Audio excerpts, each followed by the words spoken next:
రాస్తారు మామూలుగా మీ press meet కి ఇంత మీడియా ఇంత హడావుడి అనేది ఉండదు. అదే ఇందాక కూడా కూడా ఎంతమంది రాలేదు. అదే నేను మళ్ళీ చెప్తున్నాను. ఏమడుగుతున్నానంటే ఆల్రెడీ కాంట్రవర్సీ వచ్చింది అందరికి తెలుసు, దాన్ని కవర్ చేయడం కోసమే అంత మీడియా వెయిట్ చేస్తుంది. అవునండి. మీ తిరుగుబాటు అయిపోయిందా, ఇంకా తిరుగుబాటు సరిదిద్దులో ఉందా? పాయింట్, ఎలిగేషన్స్ వేసేవాళ్ళు వచ్చి బయట మాట్లాడతారు. నేను ఎలిగేషన్స్ వేయట్లేదు, ప్రతి దానికి నా దగ్గర ప్రూఫ్ ఉంది, నేను లీగల్గా ప్రొసీడ్ అవుతా. నాకు భయపడాల్సిన అవసరం కానీ ఏమీ లేదు. ఖచ్చితంగా నేను లీగల్గా ప్రొసీడ్ అవుతున్నా కూడా. ఆల్రెడీ నా దగ్గర ప్రతి ప్రూఫ్ ఉంది. ఇప్పుడు వాళ్ళు చేసిన మీ అందరి మీడియా ముందు చేసిన ఎలిగేషన్కి దేనికన్నా సరే మీరు ఇన్ని రోజులు మాట్లాడే మాటలు విన్నారు, కానీ ఏ రోజన్నా ఒక ప్రూఫ్ అడిగారా? ఆ ప్రూఫ్లు వాళ్ళు చూపించాల్సింది చూపిస్తున్నారు. చూపించలేదండి, ప్రూఫ్లు వాళ్ళు మేము కోర్టులో చూపించుకుంటా ఉన్నారు. అంటే నేను మళ్ళీ చెప్తున్నా, దయచేసి I respect all you people, please don't talk about the topic. Cinema గురించి మాట్లాడుకుందాం. లేదు, ఫస్ట్ ఇది అయిపోయాక సినిమా గురించి మాట్లాడాను. సినిమానే, నాకేం ప్రాబ్లం లేదు.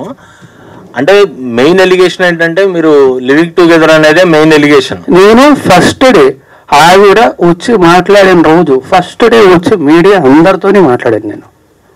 నేను ఆ రోజు చెప్పిన దాంట్లో ఏ అబద్ధం లేదు, ఇప్పుడు కూడా ఏ అబద్ధం చెప్పట్లేదు, అబద్ధం చెప్పాల్సిన అవసరం కూడా నాకు లేదు.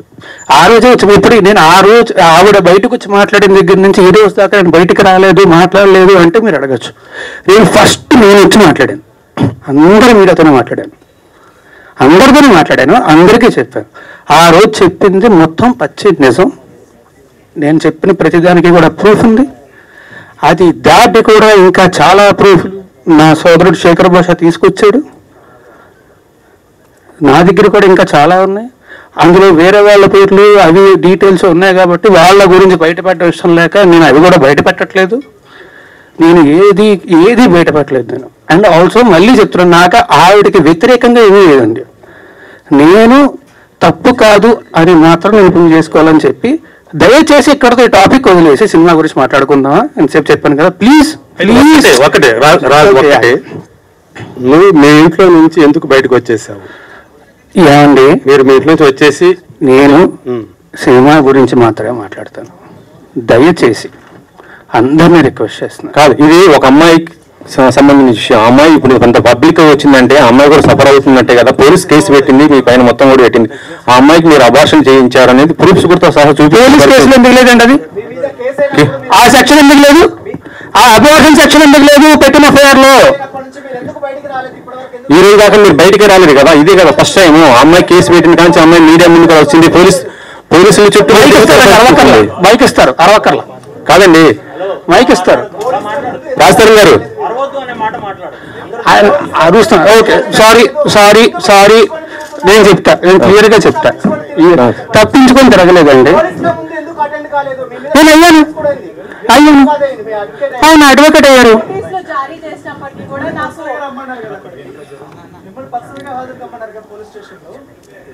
నేను నాకు నోటీస్ ఇచ్చారు, నేను తిరిగి రెస్పాండ్ అవ్వాలి, నేను అయ్యాను. ఈ టాపిక్ గురించి అయితే ఇంక నేను మాట్లాడినండి. I'm very sorry. I'm not answering to you at all. I'm sorry. కాదు మాధవి గారు, ఇందులో మీ రియాక్షన్ ఏంటి?